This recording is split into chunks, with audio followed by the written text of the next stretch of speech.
المرحلة الرابعة: استقرار سعر الصرف.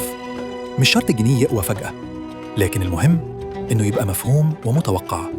لما التاجر والمصنع يعرف بكرة هيشتري بكام، مش هيزود السعر زيادة عن اللزوم خوفاً من المجهول.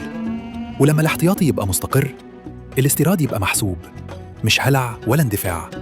ساعتها الإحساس يبدأ يظهر، مش في إعلان حكومي، لكن في السوبر ماركت، وفي الإيجار اللي بيثبت، وفي مصروف البيت اللي يبقى مفهوم آخر الشهر. التحسن الحقيقي مش لحظة واحدة، لكن سلسلة خطوات ورا بعض. ولو السلسلة دي كملت من غير انقطاع، المواطن هيحس غصب عنه حتى لو فضل مش مصدق في الأول. الخلاصة ببساطة: البنية الأساسية اتبنت، لكن اللي اتبنى ده كان ليه تمن، والتمن ده المواطن شاله في حياته اليومية.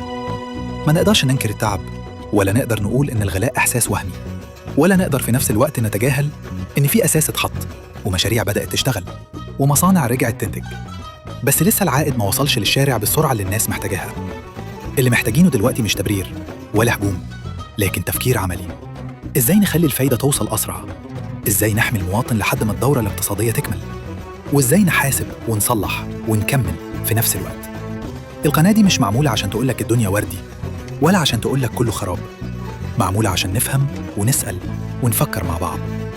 لو بتحب مصر وعايز تشوف الصورة كاملة، اشترك في القناة. ولو شايف إن الكلام ده يستاهل يتسمع، ابعت الفيديو لحد محتار زيك. لسه في حلقات جاية، ولسه الأسئلة ما خلصتش.